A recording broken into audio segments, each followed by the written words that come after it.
నాకు చిగురే సాటిస్ఫై కాలే. నీకే మరి ఇంక మనం ఇద్దరు చెట్టు పోయి పెరుకొచ్చుకుంటే మన ఇష్టం. ఏం చెప్పావురా? ఈడ ఉంది ఉంటే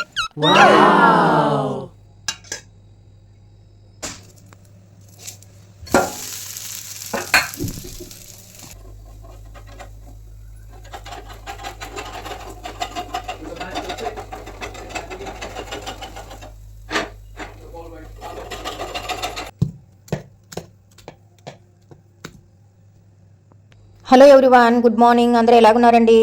అప్పుడప్పుడు సక్సెస్నే కాదు ఫెయిల్యూర్ని కానీ రుచి చూడాలన్నమాట. అది చిన్న విషయంలో కూడా.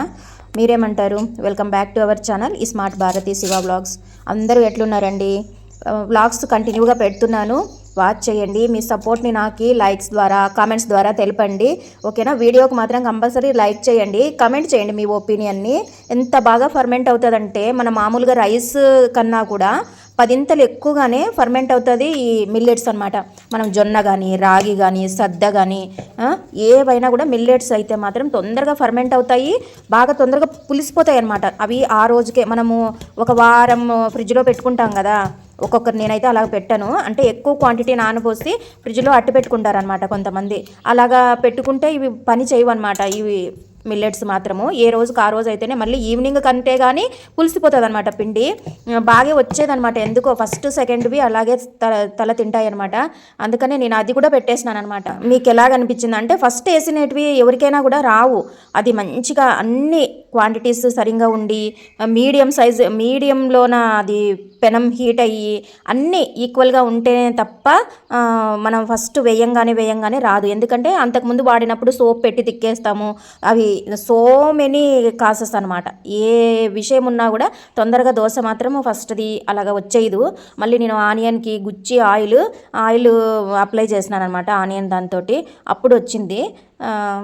మీకు అంతేనా? లేకపోతే మీరు ఫస్ట్ వేయంగానే మంచిగా వచ్చేస్తుంది? కొంతమంది అందుకే పెనంని ఎవరు కడగరు అనమాట, అలాగే వదిలేస్తారు కూడా. ఎందుకంటే ఊరికే నీళ్ళతో కడిగేస్తారు, నీళ్ళతో వాష్ చేసేసి పక్కకు పెట్టేస్తారనమాట. లేదంటే మనం అన్ని అంట్లు కడిగినట్లు సోప్ పెట్టి కడిగేస్తే అస్సలు రాదు అని నా ఒపీనియన్. చూడండి అంతా అలాగే అంటు కట్టుకుపోతుంది. అందులో వచ్చి మిల్లెట్స్తో కాబట్టి కొంచెం మనం జాగ్రత్తగా కేర్ఫుల్గానే వేసుకోవాలన్నమాట. పెద్దగా వేసేయకూడదు, కొంచెంగా వేసి ఎక్కువ వెడల్పు స్ప్రెడ్ చేయకూడదు. ఇదైతే నేను నేర్చుకున్న లెసన్ అనమాట. ఫస్ట్ మాత్రం ఒకటే దగ్గర ఊతప్పం వేస్తారు చూడు, అలాగే వేసేసేయాలన్నమాట. మనం పెద్దగా వచ్చేయాలి అని అనుకోకూడదు. మా ఆయన కూడా అలాగా ఊతప్పం అంటే స్పాంజీగా ఉంటేనే ఇష్టపడతారనమాట. పేపర్ దోశలు బాగా వెడల్పుగా పల్చగా ఉండాలి అంటే అట్లా ఇష్టపడరు అనమాట. ముద్దగా మెత్తగా నోట్లో పెట్టుకుంటేనే హల్వాలాగా ఉండిపోవాలన్నమాట. స్టార్టింగ్లోనే కుకింగ్ పే పెట్టేస్తున్నావు భారతి, ఇంకా మిగిలిన పని ఏమీ చేయవా, లేయంగానే కిచెన్లోకి వచ్చేస్తావా అంటే అలా కాదండి. నా డైలీ రొటీన్ ఎలా స్టార్ట్ అవుతుంది? పొద్దున్నే లేచి బయటంతా కసు చిమ్మి, కానీ మా ఆయన హెల్ప్ చేస్తారులే, కానీ చాలా పెద్దగా ఉంటుంది కాబట్టి 40 మినిట్స్కి తక్కువ పట్టదు. చిన్న ఎక్సర్సైజెస్ చేసుకొని, బ్రీతింగ్ ప్రాణాయామం అవన్నీ కంప్లీట్ చేసుకొని, ఇల్లు శుభ్రం చేసేసుకొని కిచెన్లోకి వస్తానన్నమాట. చిన్న వర్క్ అవన్నీ షూట్ చేయాలంటే కొంతమంది బోరింగ్గా ఫీల్ అవుతారు. బయట ముగ్గు లేదే మామూలుగా అంటారు, కొంతమంది పెద్దలు అంటారు కదా, మనం ముగ్గు పెట్టింటే ఆ ముగ్గు దాటుకొని వెళ్తే మనం ఇంట్లో ఏ పని మీదైనా ఇంట్లో రోజు బయటికి వెళ్తారు కదా జెంట్స్, అలా వెళ్ళినప్పుడు మనం పెట్టిన ముగ్గు దాటుకొని వెళ్తే వాళ్ళకి మంచిది అంటారు. ఇది తరచుగా వీడియోస్లో చూస్తూ ఉన్నారు కదా పెద్ద ఆమె అనడము రీసెంట్గా. అంటే ఇట్లాంటి పాతవి మాటలు మాట్లాడుతూ వింటూ ఉంటానన్నమాట. ఒక్కొక్కసారి తులసి కోట దగ్గర కానీ, తులసమ్మ దగ్గర కానీ, గుమ్మం దగ్గర కానీ, గేటు ముందర కానీ ముగ్గు లేకపోతే ఎట్లుంటుందంటే, అంత మనిషికి మనం లేచి ముఖం కడుక్కోకుండా బొట్టు పెట్టుకుంటే ఎలా ఉంటుందో అలా ఉంటుంది అనమాట. నాకైతే ఏదో పోగొట్టుకునే ఫీలింగ్ వస్తుంది అనమాట. అందుకేనేమో మనకి పెద్దవాళ్ళు పొద్దున్న లేస్తేనే కసువులు చిమ్మేసి ఫస్ట్ ముగ్గు పెట్టేయాలి అని నేర్పించడము. నాకైతే నా ఎంగేజ్లో నా ఇదిలోన లేవంగానే మనం ముఖం కడుక్కుంటున్నారో లేదో కూడా నాకు అర్థం కాదు, కానీ లోపల వంచితే నడుము ఇంట్లో చక్కగా ఉంటుంది అనమాట మా ఇల్లు. బయటికి వచ్చేపాటికి కసువంతా నూక్కొని, అంటే పార్ట్ కిందలే ఫస్ట్ పశువుల కింద ఊడ్చేస్తారు. తర్వాత మళ్ళీ కిచెన్ వర్క్ చేసుకునే వాళ్ళు కిచెన్లో ఊడ్చేస్తారు.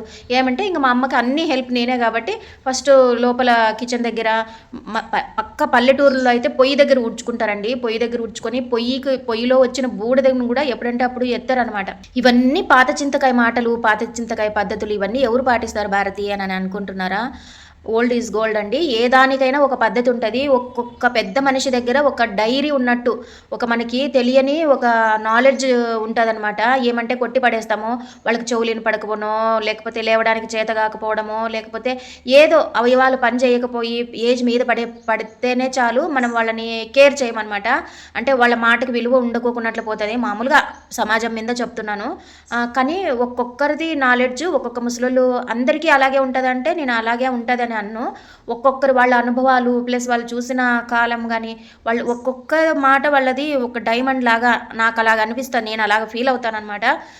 మరి మీకు ఎలాగ అనిపిస్తుందో కామెంట్ సెక్షన్లో కమెంట్ చేయండి. నేను ఎందుకు ఇలాగ చెప్తున్నాను అంటే రీసెంట్గా సీఎంని కలవాలి, మనకు దగ్గరగా వస్తున్నాడు అని ఒక ముసలాయనతో కామెడీగా కొన్ని వీడియోస్ చేస్తున్నారనమాట. అంటే అది ఏదో కూల్ డ్రింక్ ఇచ్చి ఇది సారా అని అంటే చాలా మజాగా ఉంది అని కొంచెం కామెడీ చేసిన ఆ ముసలాయన్ని సీఎం గారు పిలుచుకొని దాంట్లో కూర్చోబెట్టుకొని ఎదురుగా అంటే అసలు ఎక్కడో దూరంగా ఉంటే చెయ్యి ఇట్లా ఊపితే చాలు చూద్దాము అని అనుకునే ముసలాయన్ని దగ్గర కూర్చోబెట్టుకొని ఈ సోషల్ మీడియా ఎంత పవర్ అనేది నాకు అప్పుడు అర్థమైంది. ఆ వీడియో చూసిన తర్వాత ఆ ముసలోని దగ్గర కూర్చొని నీకు ఏమైనా హెల్త్ ఇష్యూస్ ఉన్నాయా అంటే ఏం లేవు, షుగర్ లేదు, బీపీ లేదు, ఏమి లేదు అంటే నీ ఆరోగ్య రహస్యం ఏంటి అని మళ్ళీ ఆయనకి ఏమి వర్క్ ఉండదా, ఆయనకి ఏమి పనులు ఉండవా, ఎంత బాగా కూర్చోబెట్టుకొని ఆయన ఆరోగ్య రహస్యాలు ఏంటి, ఆయన దినచర్య ఏంటి అలా ఉంటుందన్నమాట. ఒక్కొక్క స్వతంత్ర పోరాటంలో కూడా పాల్గొన్నాడంట ఆయన. అవన్నీ విషయాలు చెప్తుంటే ఎవరైనా కానండి పెద్ద ఏజ్ వాళ్ళతో కొంచెం నాలెడ్జ్ అనేది ఉంటుంది. అది నేను చెప్పాలనుకుంటున్నాను. ఇంతలోనే నేను దోశలు వేస్తూ ఉంటే బయట నుంచి చిగురు అని కూతేస్తే బయటికి పోయినాను అనమాట. అదే స్టార్టింగ్లో నేను పెట్టడము. ఎందుకు ఇంత కక్కుర్తిగా నువ్వు భారతి వాళ్ళతో కూడా బేరాలు ఆడతావు అని అంటే బేరాలు ఆడే చోట బేరాలు ఆడతాను, ఎక్కువ ఇచ్చే చోట ఇచ్చేస్తానమాట. వీడియో తీస్తున్నాను కదా అని ఇంకా కొసరగా అడిగినాను అనమాట. ఇప్పుడు ఇలాగే మళ్ళీ మాట్లాడను, మరి తిట్టుకోకండి మీరు నన్ను. చిల్లర ఉందా 100 రూపాయలకి? ఏమేమి వెళ్తుంది ఒక్కటే ఇంకేం లేదు. 20 రూపాయలకి నేనే అదంతా 300 తెచ్చినానమ్మాయో. 300 మళ్ళీ నువ్వు కొనుక్కొని వచ్చింటావా, ఏరుకొని వచ్చింటావులే కానీ ఏడని నేను పోనమ్మా, నేను తినా పూల కాదు 10 రూపాయలకు పెట్టే ఎంత పెడుతుందమ్మా? కాలం ఎవరు పెట్టరమ్మా తల్లి. 10 రూపాయలకు పెట్టే ఎంత పెట్టినావు? ఇంకొంచెం అన్నా వెయ్యి, కనీసం పప్పులే కన్నా కలిసొద్దా? పట్టుతానే అయిపోయినా 20 రూపాయలదే. నేను మళ్ళీ పిలిచాలా వద్దా? నేను పిలిచేదే పెట్టింది, పిలిచేది అట్లా పెట్టలేదులే, ఇంకోసారి పిలుసును. నీ ఇష్టం ఇంత వేయద్దా? ఇంత అంత అంత అంత అట్లా ఇట్లా 3 ఏళ్ళతో ఎత్తుతివి.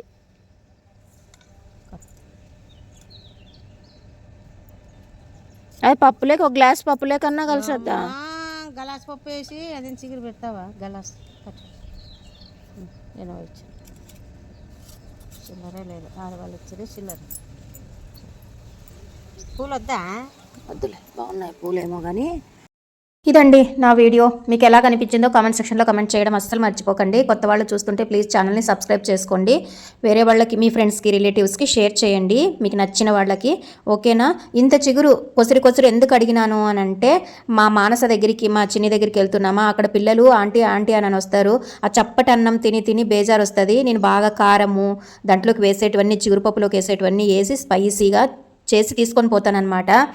బాగా తృప్తిగా తిన్నారంట మిగిలిన పిల్లలందరూ. నేను మళ్ళీ ఫోన్ చేసినప్పుడు అడిగినానమాట. చాలా బాగుంది, వాళ్ళకి ఒక పండగలాగా అనిపించిందమ్మా, చాలా బాగుంది అని చెప్పిందనమాట. ఇది నా వీడియో. మీకు ఎలా కనిపించిందో చెప్పండి. ఇంకో మంచి డైలీ వ్లాగ్తో మళ్ళీ కలుద్దామా? ఓకేనా? Thank you for watching. అందరికీ నమస్తే.